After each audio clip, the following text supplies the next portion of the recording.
కృష్ణాపురం గ్రామంలో ఉదయాన్నే కోడి కూయగానే పల్లె దినచర్య మొదలవుతుంది. ఆ ఊరి మధ్యలో ఒక పెద్ద గడి ఉంది. అదే జమీందారు భుజంగరావు గారి ఇల్లు. ఆ ఇంటి చుట్టూ ఎకరం విస్తీర్ణంలో ఒక అద్భుతమైన పూల తోట ఉంది. కాశ్మీరు గులాబీలు, మల్లెలు, కనకాంబరాలు, బంతిపూలు ఇలా ఎన్నో రకాల పూల మొక్కలు ఆ తోటలో కొలువయున్నాయి. ఆ తోటను చూసుకోవడానికే భుజంగరావు సూరి అనే ఒక పాలేరుని పెట్టుకున్నాడు. భుజంగరావుకి మనుషుల కంటే ఆ పూల మొక్కలంటేనే ఎక్కువ ప్రేమ. జమీందారు భుజంగరావు ఉదయాన్ని చేతిలో ఒక బెత్తం పట్టుకుని గర్వంగా తోటలో తిరుగుతున్నాడు. సూరి నీళ్ల కుండలతో మొక్కలకు నీళ్లు పోస్తున్నాడు. ఒరే సూర్య, చూసావా నా తోట ఎలా మెరిసిపోతుందో? చుట్టుపక్కల 10 ఊర్లలో ఎవరికి ఇలాంటి పూల తోట లేదు. ఆ కలెక్టర్ గారు వచ్చినప్పుడు కూడా నా తోట చూసి ఆశ్చర్యపోయారు. ఈ మొక్కల్లో ఏ ఒక్క ఆకు వాడిపోయినా నీ వీపు మీద చర్మం బలి చేస్తాను, జాగ్రత్త. చిత్తం తురగారు, నా ప్రాణం పోయినా మీ తోటలోని పూలు వాడిపోనివ్వను స్వామి. రాత్రింబవలు కంటికి రెప్పలా కాపాడుకుంటున్నాను. అలా ఉండు. నా తోటలో పూసే ప్రతి పువ్వు నా పరువుకు చిహ్నం. దానికి ఏమాత్రం భంగం వాటిల్లకూడదు.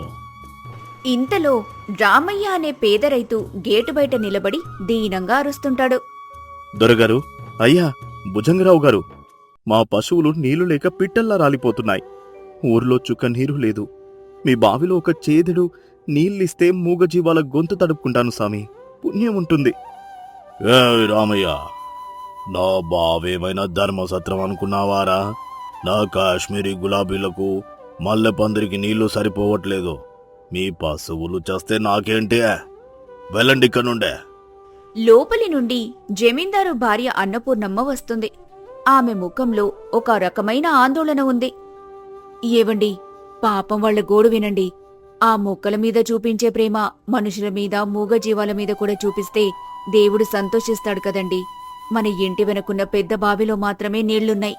ఆ నీళ్లు ఊరి వాళ్లకిస్తే మన ఆస్తి ఏమీ తరిగిపోదు కదా. నోరు మొయ్యన్న పూర్ణ, ఆడదానివి వంటింటికే పరిమితం అవ్వు. నా నిర్ణయాలను శాసించకో. నా బావి నీళ్లు నా తోట కోసమే. ఆ దరిద్రులు వాళ్ళ కర్మకాలి నీళ్లు లేక చేస్తున్నారు. దానికి నేనేం చేస్తాను? సూర్య, రేపటి నుండి ఇంటి కాంపౌండ్ గేట్లు మూసేయండి. ఎవరు నీళ్ల కోసం నా గడప తొక్కకూడదు. రోజులు గడిచాయి.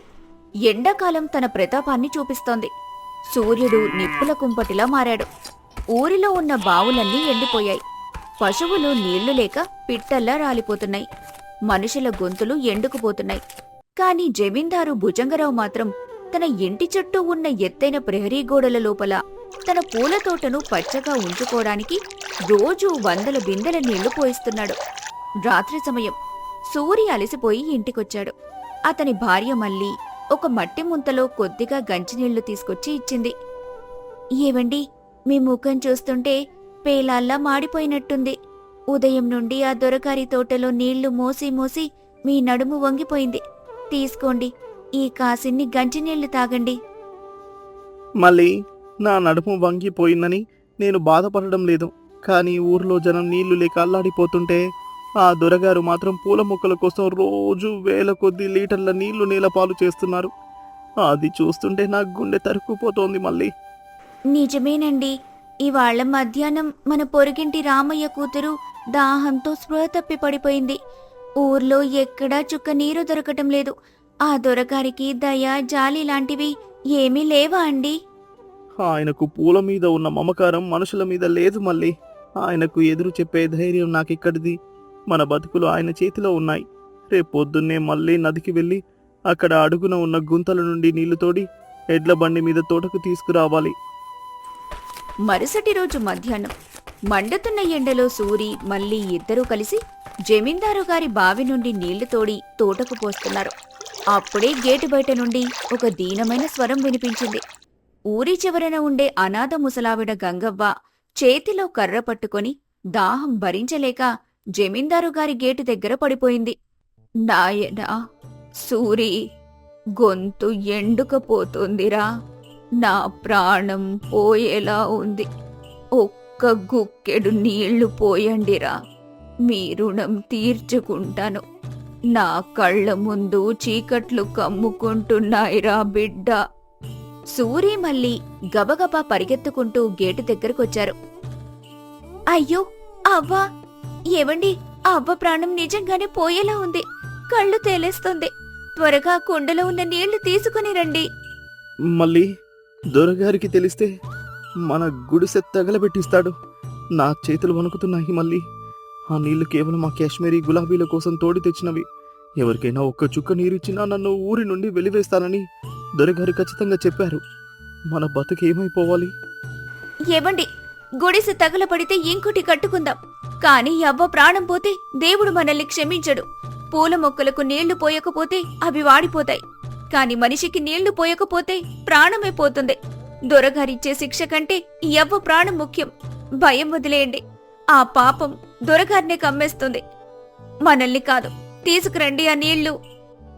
సూరి భార్య మాటలకు తన భయాన్ని పక్కన పెట్టి పరిగెత్తుకుంటూ వెళ్లి ఒక ముంతలో నీళ్లు తెచ్చి గంగవ్వకు తాగిస్తాడు. చల్లగా ఉండండి బిడ్డలారా, నా ప్రాణాన్ని నిలబెట్టారు. ఈ మండు టెండలో మీరు పోసిన ఈ నీళ్లు అమృతంతో సమానం. ఆ భగవంతుడు మిమ్మల్ని చల్లగా చూస్తాడు. గంగవ్వకు నీళ్లిచ్చిన తర్వాత సూరి మరియు మల్లి మిగిలిన కొద్దిపాటి నీళ్లను తోటలోని గులాబీ మొక్కలకు పోశారు. కాని నీళ్లు సరిపోక 2 గులాబీ మొక్కలు కొద్దిగా వాడిపోయాయి. సాయంత్రమయ్యింది.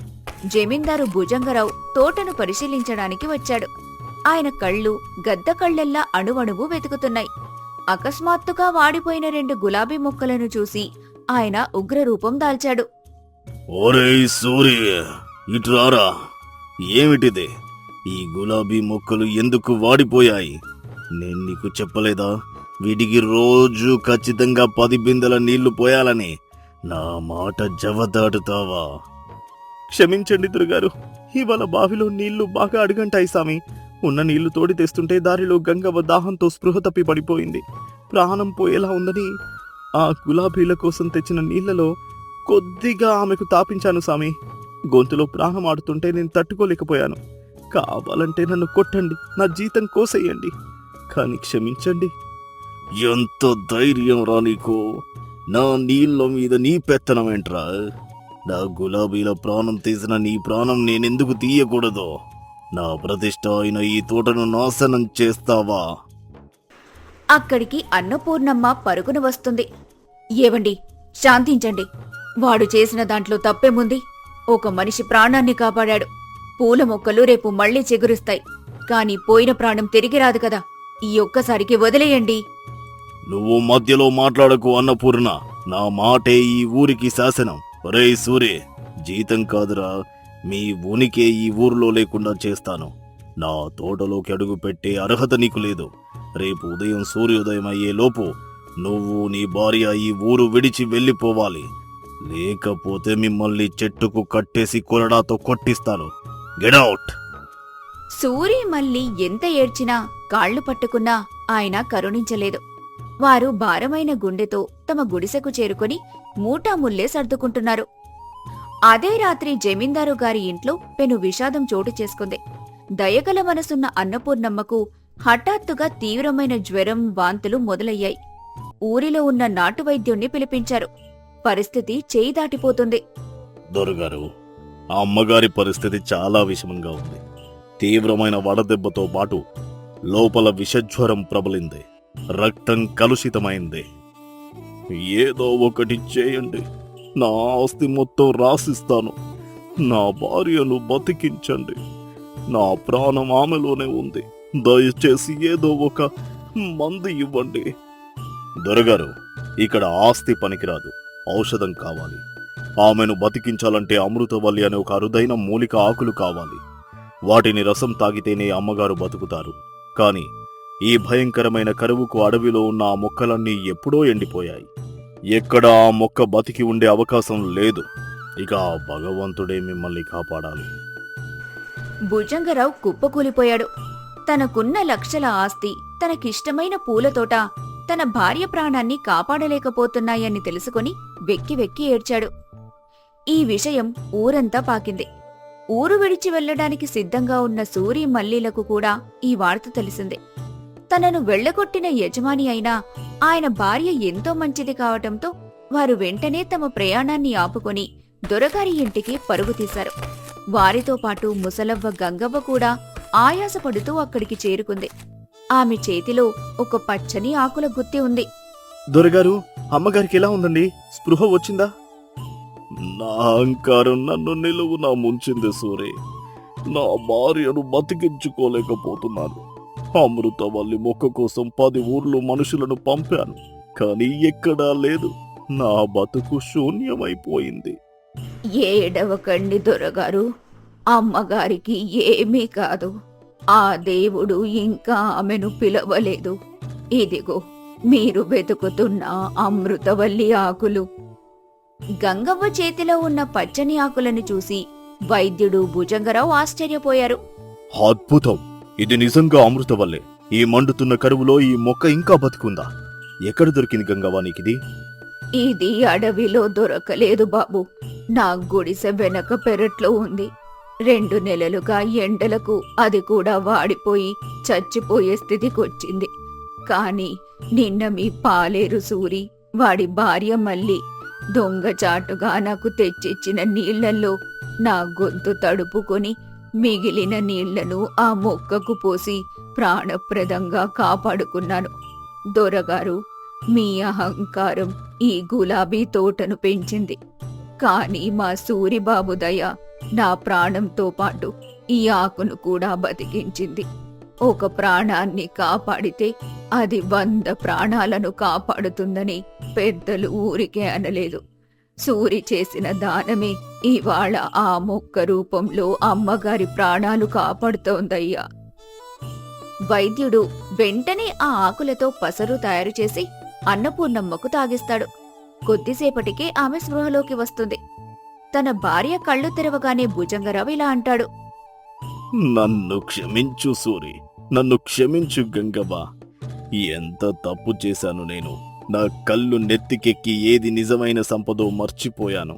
దేనికి పనికిరాని పూల మొక్కల కోసం నీళ్లు వృధా చేశాను, కానీ తోటి మనుషుల దాహం తీర్చలేకపోయాను.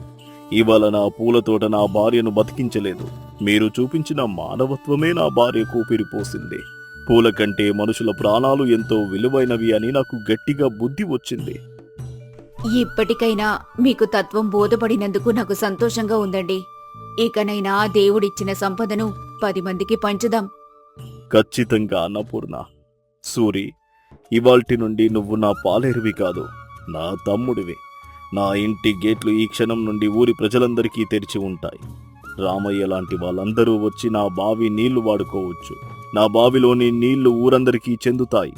ఆ పూల తోటను తీసేసి అక్కడ పేదలకు అన్నం పెట్టే సత్రం కట్టిస్తాను. ఊరి జనమంతా జయజయధ్వానాలు చేశారు. సూరి మళ్ళీ తమ సత్ప్రవర్తనకు తగిన గౌరవం పొందారు. జమీందారు గారి అహంకారం తొలగిపోవటంతో ఆ కృష్ణాపురం గ్రామంలో కరువులో కూడా వసంతం వికసించింది. అందమైన పూల కంటే ఆపదలో ఆదుకునే దయగల మనసు ఎంతో సుగంధభరితమైంది. మానవత్వాన్ని మించిన ఆస్తి, పరోపకారాన్ని మించిన అందం ఈ లోకంలో మరొకటి లేదు. పల్లెటూరి గృహిణి వేసవికాలం తన ప్రతాపాన్ని చూపిస్తోంది.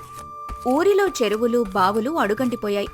కాని ఊరి చివరన నది ఒడ్డున ఉన్న లక్ష్మి ఇంటి చుట్టూ మాత్రం పచ్చని కూరగాయల తోట కళకళ్లాడుతోంది.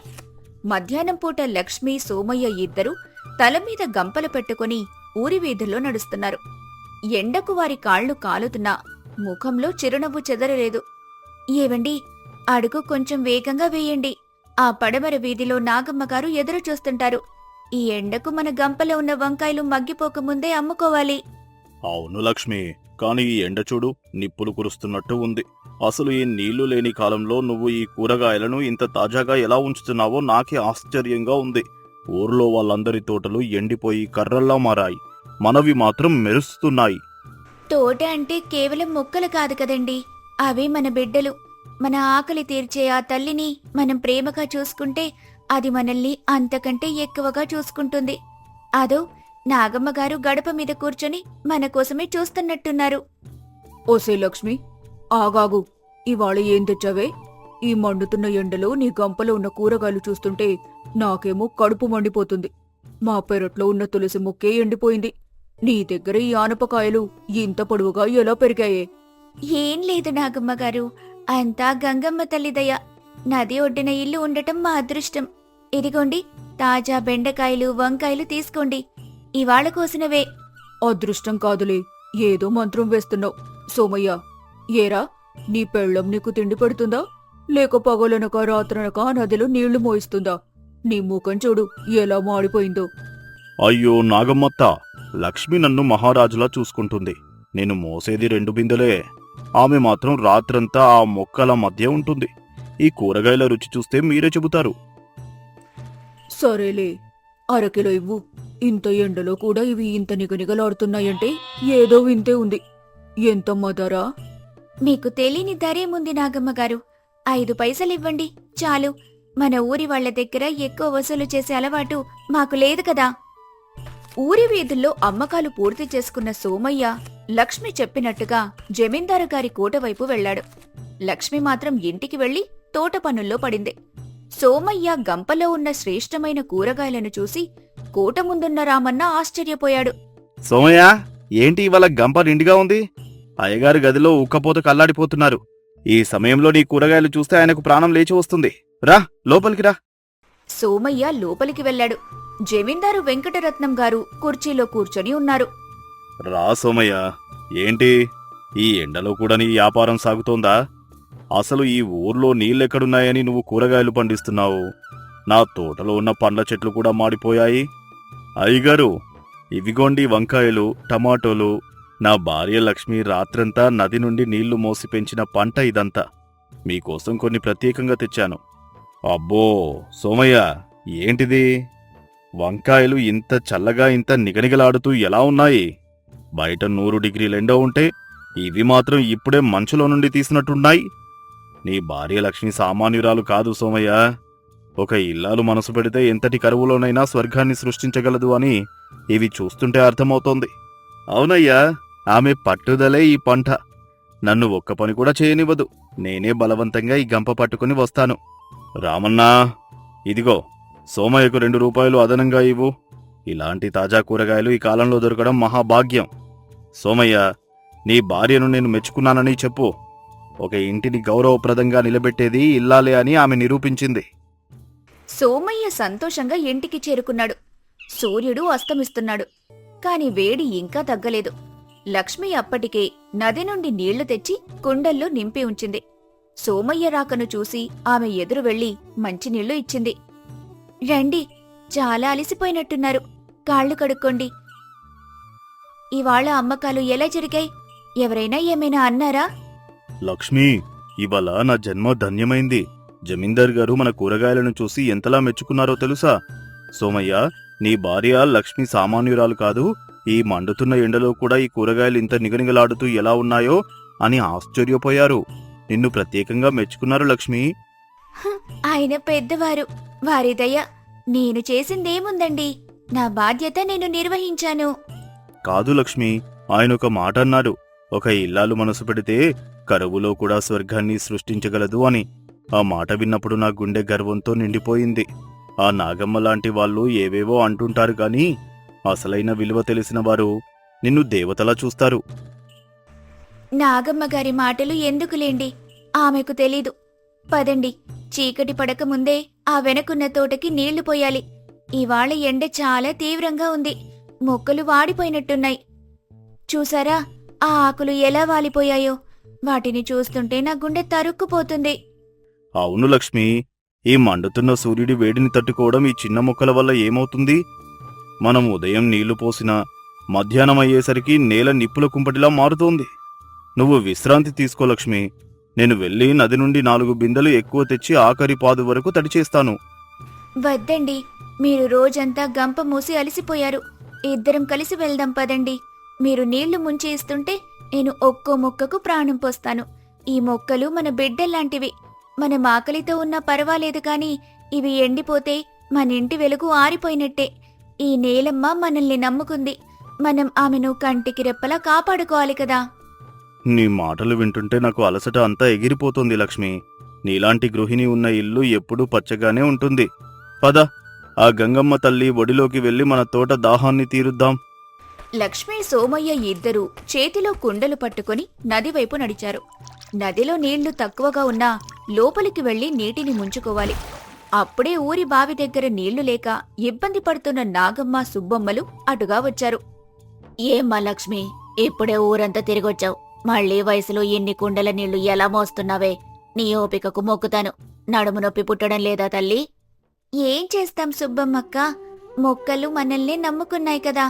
మనం ఒక పూట అన్నం తినకపోయినా పర్వాలేదు, కాని అవి ఎండిపోతే మన మనసు ఊరుకోదుగా. ఈ నీటి కుండల బరువు నా చేతులకు అలసట ఇవ్వొచ్చు, కాని పచ్చని మొక్కలని చూస్తుంటే నా మనసుకు మాత్రం కొండంత తృప్తినిస్తుంది. అవునులే, మీకు తోట ముఖ్యం, మాకు గొంతు ముఖ్యం. లక్ష్మి, నీకు భర్త మీద కొంచెమైనా జాలుందా? ఆ సోమయ్యను చూడు, ఆ కుండ బరువుకు వెన్ను వంగిపోతుంది. ఇంత వేడిలో ఆ నదిలోకి దిగాలంటేనే కాళ్ళు కాలిపోతున్నాయి.